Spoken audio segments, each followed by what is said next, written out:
வணக்கம். எனது பார்வை பொய்யா விளக்கு, the lamb of truth.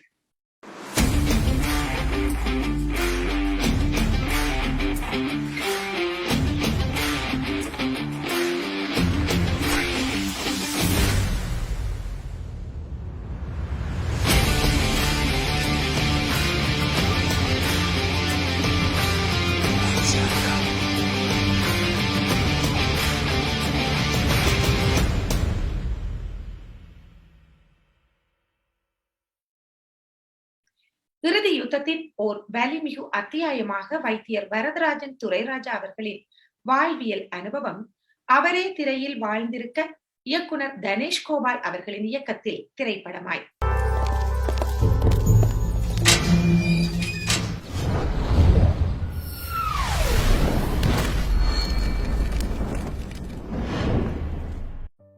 Canada, London நாடுகளில் அமேசான் பிரைம் இணையத்தில் இப்போதும் பார்வையிடலாம். ஏனைய ஐரோப்பிய நாடுகளில் மீண்டும் வெகு விரைவில் திரையில். நான் பார்த்து விட்டேன். எல்லோரும் ஏன் பார்க்க வேண்டும்? கடைசி வலிகள் கண்டு மனதில் வன்மம் வளர்க்கவா? இத்தனை பட்டோமே என்று சுய பச்சாதாபம் அடையவா? அத்தனைக்கும் பழி வாங்குவோம் என ஓர்மம் கொள்ளவா? ஒட்டுமொத்த உலகின் ஓர வஞ்சனை என்று உலகையை கருத்து கொட்டவா? இல்லை இல்லை, இவை எதற்காகவும் இல்லை. அப்போ ஏன்? குழம்பிய குட்டையில் கிடைக்கும் மீன்கள் பெருலாபம் என்ற கபட அரசியல் இறுதி யுத்தத்தின் பின் ஈழத் தமிழரை மேலும் பல கூறுகளாய் பிரித்து போட்டது. வன்னிக்குள் செல்லாத தமிழர், சென்று இறந்த தமிழர், மீண்டு புனர்வாழ்வு பெற்ற தமிழர், புலம்பெயர் தமிழர், உலகத் தமிழர் என்று தனித்தீவுகளாய் மனதால் பிரிந்து போய் ஒருவரை ஒருவர் இன்று வரை நம்பாது தன்னை தவிர ஏனையோர் உண்மையற்றோர் என்ற வகையில் ஏதேதோ குற்றச்சாட்டுகள். இந்த நியாயமற்ற புரிதல்கள் தெளிவு பெற வேண்டும். அனைவரும் இந்த திரைப்படத்தை கட்டாயம் பார்க்க வேண்டும். பொய்யா விளக்கு, த லேம்ப் ஆஃப் ட்ரூத். இயக்கம் தனேஷ் கோபால், தயாரிப்பு வெண் சங்கு கலைக்கூடம், ஒளிப்பதிவு கிருஷ்ணா சந்தர், இசை ரித்திக் ரோஷன், எடிட்டிங் ஆனந்த், பாடல்களை பாடியவர்கள் பம்மை பாக்கியா, உத்தரா உன்னிகிருஷ்ணன். இத்தனை பேர் உழைப்பில் வைத்தியர் வரதராஜன் மற்றும் பல நடிகர்கள் உயிரோவியங்களாய் வாழ்ந்திருக்க தயாரான படம் கலை வடிவில் எப்படி? எனது பார்வை படம் பெற்று இப்படி.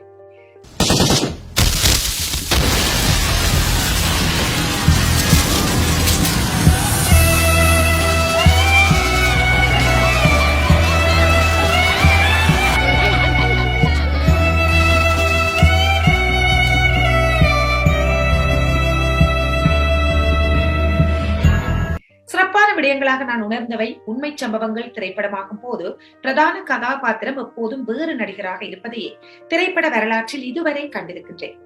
ஆனால் இந்த திரைப்படத்தில் மெய்யான அனுபவத்துக்குரியவரே திரையிலும் நாயகனாக தோன்றுவது திரை வரலாற்றுக்கே நிச்சயம் புதியது. அதனாலேயே நெஞ்சு கணக்க படம் நடிகிலும் உண்மையோடு அது தரும் உணர்வுகளின் விம்மல்களோடு உலவி வர முடிந்தது. அடுத்த சம்பவங்களை உணர காட்சிகள் பல நீண்டாலும் மிகச் சில நொடி பொழுது குறியீட்டு காட்சிகளால், சிறு முக பாவனையால், ஓரிரு சொற்பிரயோகத்தால் பல கதைகள் சொன்ன விதம் அருமையிலும் அருமை. தன்னினம், தன் மக்கள், தன் தலையாய கடமை என்று வாழ்ந்த மனிதர்களின் உணர்வுகளானவை தம்மையே கதி என்று மக்கள் நம்பிய போது அவர்களுக்காய் உயிரை கொடுக்கும் நிலைக்கு சென்றதை பொறுப்புணர்வோடு சொல்லி நிற்கின்ற அதே நேரம், அருமை தெரியாத சின்னத்தனங்களால் சீண்டப்படும் போது அவர்களுள் தோன்றும் உயிர் வலியை நமக்குள்ளும் உணர வைத்தன அவர்களின் வலி சுமந்த விழிகள் சொன்ன கதைகள். ஆனாலும் அப்பாவி மக்களை கைவிட்டு விட்டு நீங்கள் சொல்வதைப் போல் என்னால் வர இயலாது. இங்குள்ளவர்களையும் நீங்கள் நினைத்து பாருங்கள். நாங்களும் உயிருள்ள மனித பிறவிகள் தான். இப்படிக்கு doctor Varadaraja. Please, I was working for the people only.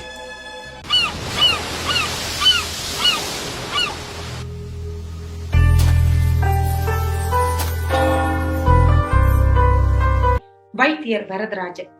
போராளி கதாபாத்திரங்கள், மக்களில் சில பாத்திரங்கள் என்பன நாம் உணரவே வேண்டிய பாடங்களை அருமையான பாவனையால், பாத்திர படைப்பால் மனதில் அறைந்து உணர்த்தி சென்றன.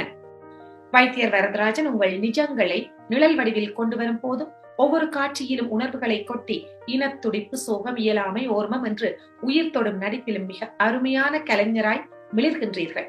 உங்கள் முக பாவனைகள் உள்ளம் தொட்டன. மனநிலை பாதித்த பையன் கதாபாத்திரம் சிறையில் வதைப்படும் போராளி கதாபாத்திரம், குரலால் மட்டுமே அதிரச் செய்த பெண்களின் வதை ஓலம், கையறு நிலையில் உலக சுகாதார அதிகாரி கதாபாத்திரம் என்பன உணர்வுகளை உலுக்கி மொத்தமாய் உயிர் நீத்த நம்மவர் பாடுகளை கண்ணீரோடு நினைவில் மீட்ட வைத்தன, உயிர் வலி தந்தன. பாராட்டுக்களும் வாழ்த்துக்களும் உங்களுக்கும், சக கலைஞர்கள் அனைவருக்கும்.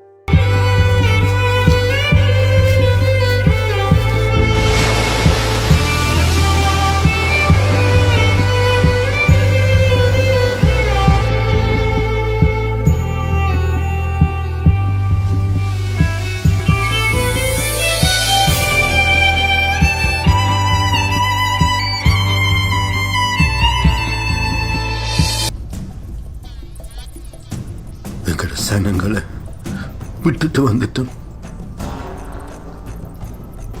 ஒரு நாதியும் இல்லாம விட்ட வழியில விட்டுட்டு வந்துட்டோம். இயக்குனர் தனேஷ் கோபால், தயாரிப்பு குழுவினர் அனைவருக்கும் சிறப்பான பாராட்டுகள். உங்கள் அர்ப்பணிப்பு அளப்பெரியது. திரைப்படம் என்ற முழுமையை உணர்த்த இயக்குனரும் ஒளிப்பதிவாளரும் படத்தொகுப்பாளரும் கலை வடிவமைப்பாளரும் கடமை உணர்ந்து கச்சிதமாய் பணிபுரிந்துள்ளனர். பாராட்டுக்கள். மாசில் வீணையும் பாடல் காதில் தேனாய் இனித்தது. ஈழத்தமிழர் இன்னல்களை சொன்ன மற்ற பாடலும் கூட சோகமிழையோடு ரசனையானது. தேவையற்ற இடைச்சல்கள் இல்லாத பின்னணி இசை காட்சிகளின் கனதியை காப்பாற்றியது. இசையமைப்பாளருக்கும் பாடல்களுக்கும் வாழ்த்துக்கள், பாராட்டுக்கள். வைத்தியர் வரதராஜன் துரைராஜா தான் வாழ்ந்ததோடும் தன் வலிகளோடும் மட்டும் மௌனமாகி இருந்தால் பல புரிதல்கள் இல்லாத மனப்பிரிவுகள் நம் இனத்தின் கடைசி வரை நீண்டிருக்கும். காலத்தால் மெய்யான ஆவணம் ஒன்றும் நமக்கு கிடைக்காமலேயே போயிருக்கும்.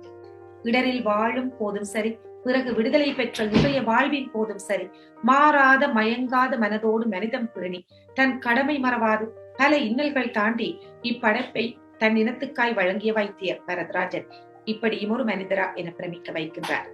நமது இனம் பட்ட வலிகளின் வாழும் சாட்சி அவர். அவர் மற்றும் இறுதி நேரம் வரை தளத்தில் நின்ற மருத்துவர்களின் மனநிலை எப்படி இருந்திருக்கும் என்ற கற்பனையே நமக்கு எத்தனை வலி தருகிறது. திரைப்படமா இது? நம்ம வாழ்வின் ஒரு பகுதி அல்லவோ நிலையாய் உலகில் பதியப்பட்டுள்ளது. உயிர் வலி சுமந்த அவர் படைப்பை உலகமே அறிய செய்ய வேண்டாம். குறைந்தபட்சம் நமது தமிழர் அனைவருமாகிலும் அறிந்திருக்க வேண்டாமா? கண்டும் காணாமல் சென்றோம் என்றால் நன்றி கெட்டவராகிட மாட்டோமா? ஆனால் உலகம் கண்டு கொண்டது. விருதுகளும் பல பெருமளவு இந்த படம் அடையாளம் காணப்பட்டிருப்பது மனதுக்கு மகிழ்வே.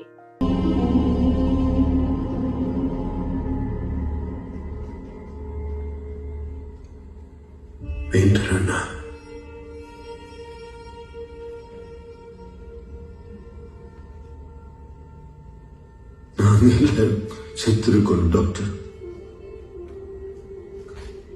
எத்தனை பேர் உயிரை காப்பாத்துனீங்க.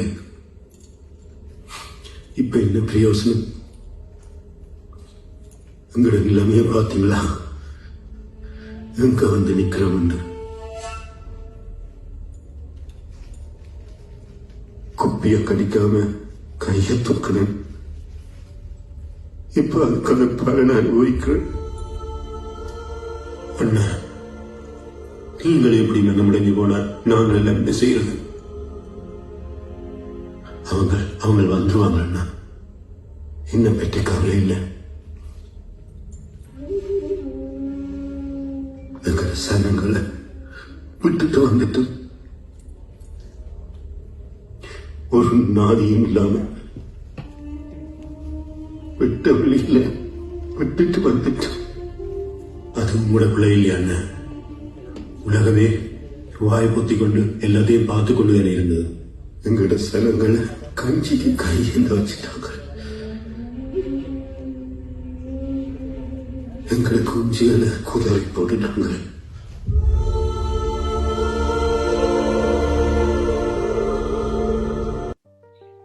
பல விருதுகளை வென்ற இந்த படம், அதன் அருமை நாமும் உணர்வோம்.